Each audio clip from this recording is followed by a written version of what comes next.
कल्पना कीजिए ना, मतलब एक ऐसे इंसान की जिसके पास दुनिया भर की दौलत है, बैंक में करोड़ों रुपए पड़े हैं, लेकिन वो मानसिक रूप से इतना डरा हुआ है कि वो अपने कमरे से बाहर ही नहीं निकल सकता। बिल्कुल, ऐसे कई लोग होते हैं। हाँ, या फिर सोचिए एक ऐसे व्यक्ति के बारे में जो बेहद साहसी है, एकदम निडर, पहाड़ों को चीरने का जज्बा है उसमें, लेकिन उसके पास अपने अगले दिन के खाने का कोई साधन नहीं है। यानी साहस है पर संसाधन नहीं। सही कहा। या फिर एक ऐसा इंसान भी हो सकता है जो बहुत टैलेंटेड है, अपार ज्ञान है उसके पास, लेकिन फैसला लेने के वक्त वो हमेशा लकवाग्रस्त या एक तरह से पैरालाइज्ड महसूस करता है। डिसीजन पैरालिसिस, हाँ, ये बहुत आम बात है। तो जीवन में जब ये चीजें टूटती है ना, जैसे साहस, संसाधन या स्पष्टता, तो हम अक्सर बाहरी दुनिया में इसका समाधान खोजने लगते हैं। हम सोचते हैं कि कोई बाहर से आके सब ठीक कर देगा। बिल्कुल। लेकिन आज के इस डीप डाइव में हम एक ऐसे प्राचीन स्रोत का विश्लेषण करने जा रहे हैं जो इस समस्या का एक बहुत ही सटीक, मतलब एक मनोवैज्ञानिक और आध्यात्मिक समाधान देता है। और वो स्रोत बहुत ही खास है। हाँ, हमारे पास जो स्रोत है वो है दुर्लभ त्रिदेवी स्तुति, और इसकी पहली ही पंक्ति एक बहुत बड़ा दावा करती है। अच्छा, वो क्या है? इसमें कहा गया है कि जब बुद्धि थक जाए, जब धन रुक जाए और जब जीवन में साहस डगमगा जाए, तब तीनों माताएं एक साथ कृपा बनकर उतरती हैं। ओह, क्या बात है!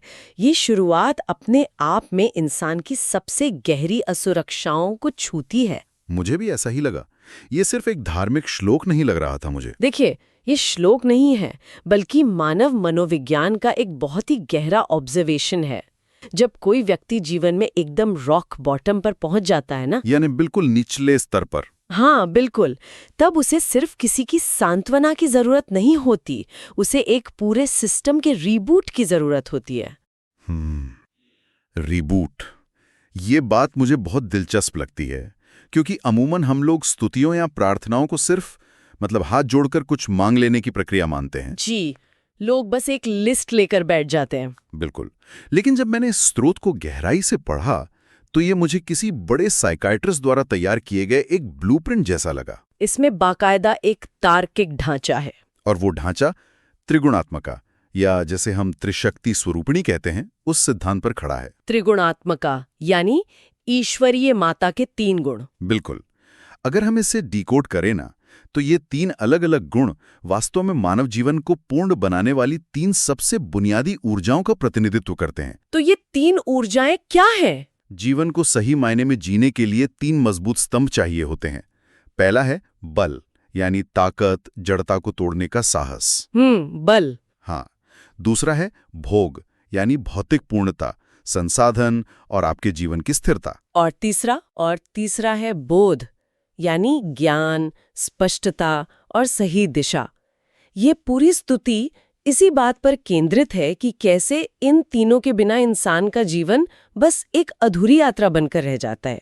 लेकिन देखिए, यहाँ मेरे मन में एक सवाल उठता है। जी, बताइए। जब हम पूर्णता की बात करते हैं ना, तो अक्सर लोग सबसे पहले शांति या ज्ञान की तलाश में जाते हैं, मतलब बोध की तलाश में। हाँ, लोग सीधे ध्यान करने बैठ जाते हैं। बिल्कुल। या फिर सीधे धन की मांग करते कि बस पैसा आ जाए। लेकिन ये स्तुति अपनी कथा की शुरुआत बल से करती है। हाँ, माँ काली से। वही तो, ज्ञान या धन से पहले माँ काली का आह्वान किया गया है। ऐसा क्यों? क्या अशांत मन में हम सीधे ज्ञान नहीं डाल सकते? ये बहुत ही शानदार सवाल पूछा आपने। इसका जवाब वास्तव में हमारे मानव मस्तिष्क के काम करने के तरीके में छिपा है। अच्छा, वो कैसे? देखिए, जब इंसान अत्यधिक तनाव में होता है या किसी बड़े संकट में फंसा होता है, तो वो सीधे फाइट और फ्लाइट मोड में चला जाता है। मतलब लड़ो या भागो वाली स्थिति। बिल्कुल। ऐसे में उसका डर पूरी तरह से उस पर हावी हो जाता है। अब सोचिए, जब कोई गहरे सदमे में हो या भयंकर डिप्रेशन में हो, तो उसे कोई बात समझ नहीं आती। सही कहा। आप उसे कितना भी ज्ञान दे दें, कितनी भी अच्छी किताबें पढ़ा दें, वो उसे ग्रहण ही नहीं कर पाता। तो सबसे बड़ी बाधा अज्ञान या पैसों की कमी नहीं है? नहीं, सबसे बड़ी बाधा होती है भय और वो जड़ता जो डर की वजह से आती है। मतलब इंसान एक तरह से बर्फ की तरह जम जाता है। वो कोई भी नया कदम उठाने से डरता है। बिल्कुल जम जाता है, और उस जमी हुई बर्फ को पिघलाने के लिए कोई कोमल या ठंडी हवा काम नहीं आती। उसके लिए गर्मी चाहिए। हाँ, उसके लिए एक तीव्र, प्रचंड और गर्म ऊर्जा चाहिए होती है। और यही माँ काली की ऊर्जा है। ओ, अब समझ में आ रहा है। स्तुति बहुत स्पष्ट रूप से कहती है, जहां मन हार मान ले वहां तू साहस बन जाती है, जहां आत्मा कांप जाए वहां तू निर्भयता बन जाती है। आत्मा का कांपना, ये तो डर की चरम सीमा लग रही है। ये वो स्थिति है जब व्यक्ति पूरी तरह से हार मान लेता है कि बस अब सब खत्म हो गया। उस जड़ता को तोड़ने के लिए, उस लकवाग्रस्त स्थिति से बाहर निकलने के लिए काली के प्रचंड बल की ही आवश्यकता होती है। ये बहुत तार्किक है।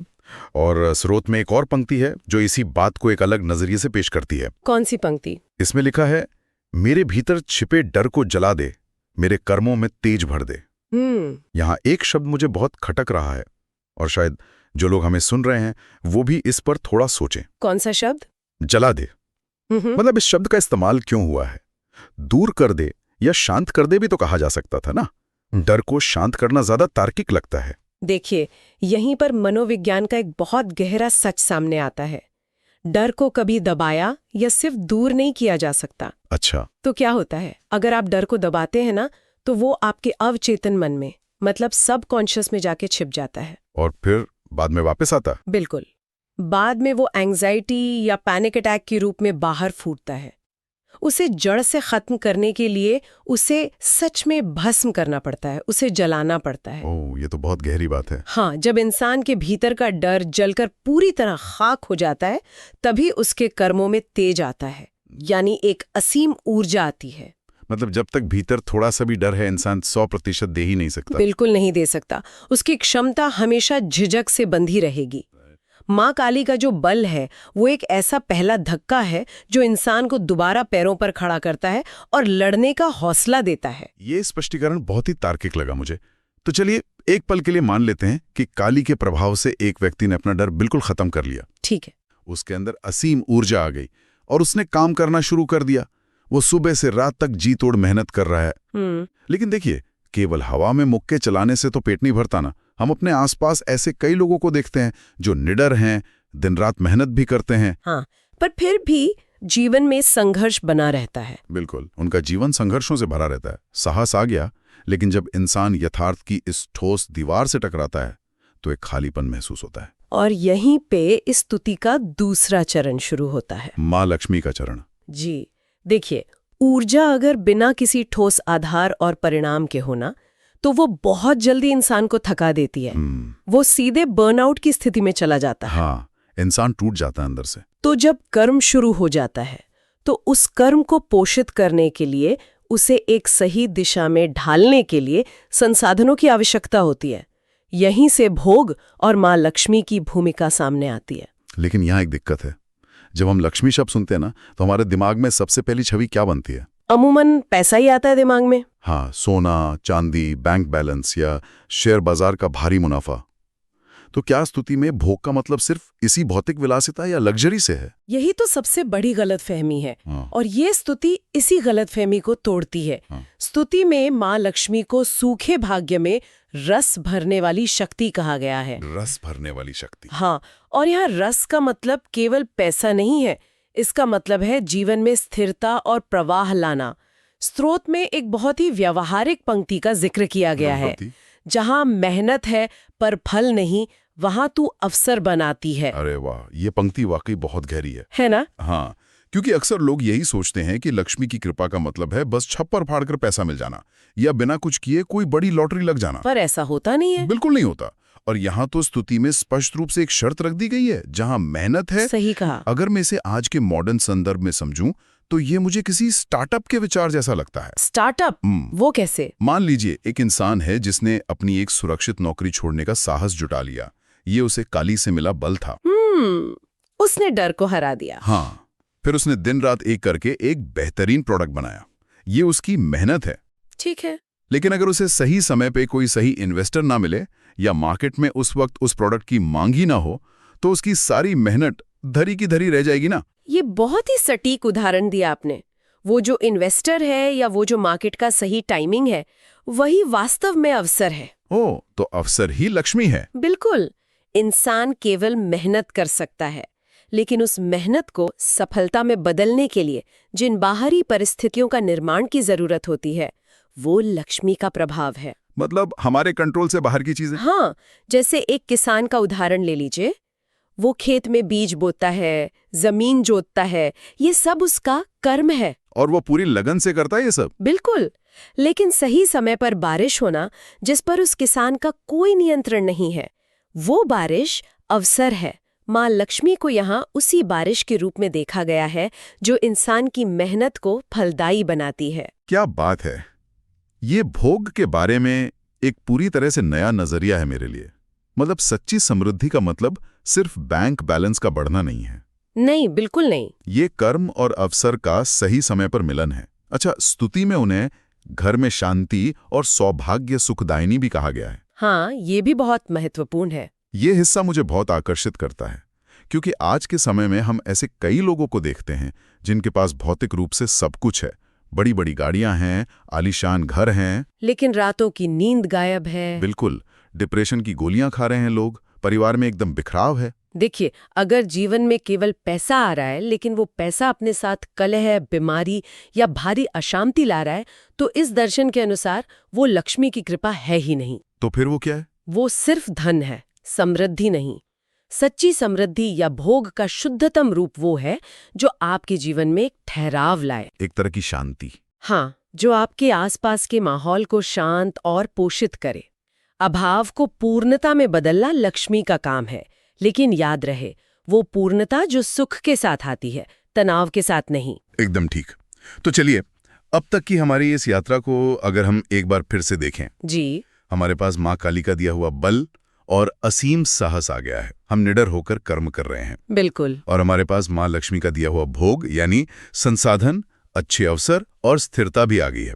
बाहर से देखने पर तो लगेगा कि बस जीवन पूरा हो गया, किसी भी इंसान को और क्या ही चाहिए, ताकत और पैसा। लेकिन कहानी यहाँ खत्म नहीं होती। हाँ, क्योंकि इतिहास गवाह है कि जब इंसान के पास असीम शक्ति और अपार धन एक साथ आ जाता है ना, तो वो अक्सर उसके विनाश का कारण बन जाता है। और यही वो बिंदु है जहाँ ये त्रिगुणात्मिक का ढांचा अपनी सबसे बड़ी मनोवैज्ञानिक गहराई दिखाता है। अच्छा। बिना सही दिशा के असीम साहस और अपार संसाधन इंसान को बहुत अहंकारी, तानाशाह या आत्मविनाशकारी बना सकते हैं।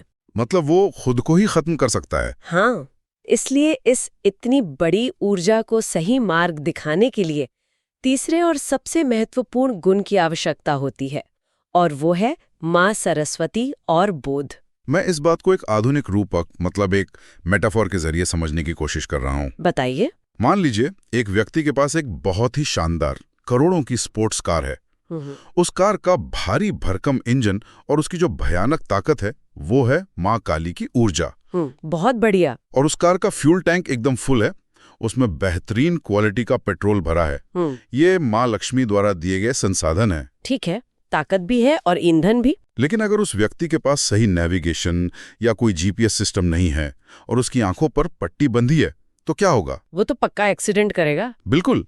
वो या तो कार को किसी दीवार में ले जाकर मार देगा, या फिर गोल गोल घूमकर अपना सारा ईंधन और अपना समय बर्बाद कर देगा। और शायद दूसरों को भी भारी नुकसान पहुंचाएगा। वो जो जीपीएस है ना, वो जो स्पष्टता है जिससे विंडशील्ड का कोहरा हटता है, वही माँ सरस्वती का बोध है।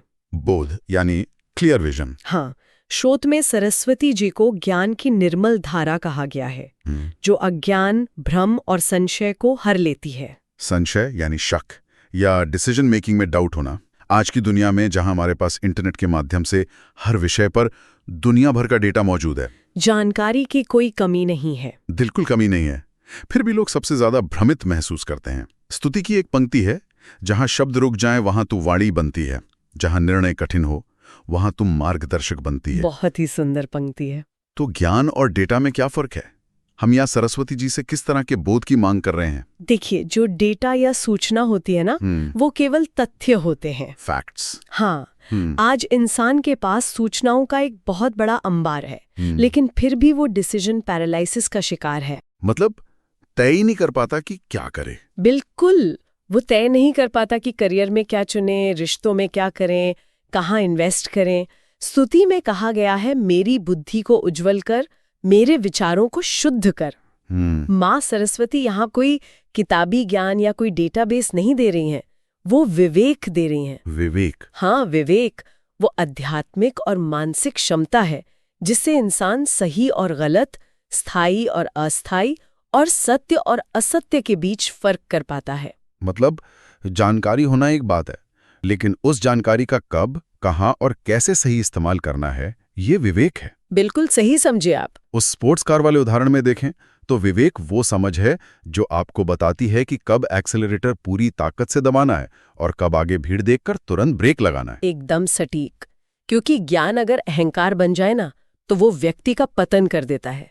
इसीलिए सरस्वती से सिर्फ ज्ञान नहीं, बल्कि निर्मल ज्ञान की मांग की गई है। निर्मल ज्ञान यानी एकदम शुद्ध। हाँ, बोध का मतलब है अपने स्व की, अपने असली स्वरूप की पहचान होना। ये समझना कि मेरी ताकत और मेरे संसाधन केवल मेरे निजी स्वार्थ के लिए नहीं है। तो उनका कोई बड़ा उद्देश्य है। हाँ, उनका एक बृहत्तर उद्देश्य है, एक हायर पर्पस है। ये बहुत ही अद्भुत संतुलन है। तो चलिए, अब जब हमने तीनों शक्तियों के मनोवैज्ञानिक और व्यवहारिक पहलुओं को अलग अलग समझ लिया है, तो देखते हैं कि ये सब एक साथ कैसे काम करते हैं। जी। स्रोत के अंतिम हिस्से में साधक का स्वर पूरी तरह से बदल जाता है। वो अब ऐसे टुकड़ों में मांग नहीं कर रहा है। हाँ, स्तुति के अंत में साधक तीनों ऊर्जाओं को एक ही लय में पुकारता है। वो कहता है, शक्ति दो, साधन दो और सही दिशा का ज्ञान दो। शक्ति काली से, साधन लक्ष्मी से और दिशा सरस्वती से। बिल्कुल, और यही त्रिगुणात्मिका का वास्तविक स्वरूप है। तीनों गुण जब एक साथ मिलते हैं ना, तभी इंसान को पूर्णता का वरदान प्राप्त होता है। और वो आखिरी पंक्ति जिसे मैं इस पूरे दर्शन का एकदम निचोड़ कहूंगा, या इंसान के उच्चतम स्वरूप को पाने का एक मैनिफेस्टो कहूंगा। कौन सी पंक्ति? मैं न डर में जीऊं, न अभाव में जीऊं और न अज्ञान में भटकूं। ये वाकई रोंगटे खड़े कर देने वाला विचार है ना? इंसान की सबसे बड़ी तीन पीड़ाएं यही तो हैं, डर, कमी और भ्रम। इस संतुलन को समझने के लिए आप एक तिपाई, मतलब एक 3-legged स्टूल की कल्पना करें। 3 पैरों वाला स्टूल? हाँ, हमारे जीवन की स्थिरता इसी तिपाई पर टिकी है। अगर इसका एक भी पैर कमजोर हुआ या टूट गया तो इंसान धड़ाम से गिर जाएगा। वो कैसे? देखिए, अगर आपके पास साहस है, संसाधन भी है, पर ज्ञान या बोध नहीं है, तो ये आपको सीधा विनाश की ओर ले जाएगा। बिना ब्रेक की गाड़ी की तरह। बिल्कुल। और अगर आपके पास ज्ञान है, संसाधन है, पर साहस या बल नहीं है, तो आप सारी उम्र आराम कुर्सी पर बैठकर सिर्फ योजनाएं बनाते रह जाएंगे। मतलब कभी कोई बड़ा एक्शन नहीं ले पाएंगे। हाँ, और तीसरा सिनेरियो, अगर आपके पास साहस है, ज्ञान भी बहुत है, लेकिन संसाधन या भोग नहीं है, तो क्या होगा? इंसान बस संघर्ष करता रह जाएगा। बिल्कुल, आप जीवन भर सिर्फ अपनी बुनियादी जरूरतों के लिए संघर्ष करते रह जाएंगे और अपनी असली क्षमता तक कभी नहीं पहुंच पाएंगे। ये कोई बहुत ही स्पष्ट और आंखें खोलने वाला विश्लेषण है सच में। बल, भोग और बोध ये एक चक्र की तरह भी काम करता है। हाँ, एक साइकिल है ये। असीम साहस इंसान को कर्म करने को प्रेरित करता है, फिर सही कर्म इंसान के जीवन में संसाधन और अवसर लाता है। बिल्कुल। और फिर उन संसाधनों को संभालने और बढ़ाने के लिए स्पष्टता चाहिए होती है। और जब विवेक जागृत होता है तो इंसान और भी बड़े लक्ष्य साधने का साहस जुटा पाता है। ये ऊपर की ओर उठने वाला एक शानदार चक्र है, एक अपवर्ड स्पाइरल। सही कहा। तो ये स्तुति हमें सिखाती है कि आध्यात्मिक प्रगति और भौतिक प्रगति कोई दो अलग अलग या विरोधी चीजें नहीं हैं। हाँ, हम अक्सर ऐसा ही सोचते हैं ना? बिल्कुल। लोग सोचते हैं कि जो इंसान आध्यात्मिक है उसे धन या संसाधनों से एकदम दूर रहना चाहिए, या जो संसारी है वो ज्ञान और विवेक से दूर हो जाता है। हाँ, लेकिन त्रिदेवी का ये सिद्धांत बताता है कि बल, भोग और बोध एक ही पूर्णता के अलग अलग पहलू हैं। ये चर्चा सच में जीवन को देखने के नजरिए को बहुत व्यापक बनाती है। हाँ, आज हमने देखा कि दुर्लभ त्रिदेवी स्तुति महज कुछ संस्कृत के शब्दों का उच्चारण नहीं है। ये हमारे मनोविज्ञान को मजबूत करने, हमारे कर्मों को दिशा देने और जीवन की समग्रता को गले लगाने का एक संपूर्ण ब्लूप्रिंट है। और सबसे बड़ी बात यह है कि जब जीवन में संकट आता है ना, तो हमें बाहर देखने के बजाय भीतर देखना चाहिए। भीतर क्या देखना चाहिए? ये देखना चाहिए कि इन तीन ऊर्जाओं में से कौन सी ऊर्जा हमारे अंदर अभी सुप्त पड़ी है या सो रही है। बिल्कुल। और यहीं पर मैं आज की इस चर्चा का एक सबसे महत्वपूर्ण विचार छोड़ना चाहूंगा। जी। एक ऐसा सवाल जिस पर हम सभी को बहुत गहराई से आत्ममंथन करने की जरूरत है। अगर आज जीवन में कहीं कोई ठहराव महसूस हो रहा है, अगर आप खुद को किसी जाल में फंसा हुआ महसूस कर रहे हैं, तो रुककर सोचिए। खुद से सवाल पूछिए, आपके भीतर वास्तव में किस गुण की कमी है? क्या जीवन में बल यानी उस शुरुआती प्रचंड साहस की कमी है जो आपको उस टॉक्सिक नौकरी या रिश्ते से बाहर निकलने का पहला कदम उठाने से रोक रही है? बहुत मुमकिन है। या क्या भोग यानी संसाधन और अवसर आपकी दिन रात की मेहनत के बावजूद रुके हुए हैं और शायद आपको अपने प्रयासों की दिशा बदलने की जरूरत है? ये भी हो सकता है। या फिर बोध यानी सही दिशा और स्पष्टता कोहरे में छिप गई है और आपके पास शक्ति और साधन होने के बावजूद आप बस भ्रमित होकर गोल गोल घूम रहे हैं। अक्सर इंसान गलत जगह पर समाधान खोजता रहता है। बिल्कुल। शायद मेहनत तो बहुत हो रही है यानी बल है, लेकिन ये नहीं पता कि किस दिशा में करनी है यानी बोध गायब है। सही बात है। उस एक लापता गुण को पहचानना और बस उस पर अपना ध्यान केंद्रित करना ही जीवन के उस रुके हुए पहिए को फिर से पूर्णता और संतुलन की ओर घुमाने की चाबी हो सकती है। एकदम सही। तो इसी विचार के साथ हम आज के इस डीप ड्राइव को यहीं विराम देते हैं। उस शक्तिशाली सूत्र को हमेशा याद रखिए, बल, भोग और बोध, ये तीनों आपके भीतर ही जागृत होने की प्रतीक्षा कर रहे हैं। इस ज्ञान की गहराइयों में खुद उतरें और अपने जीवन के उस लापता गुण को खोजें। अगले विश्लेषण में एक नए स्रोत और नई खोज के साथ फिर मिलेंगे।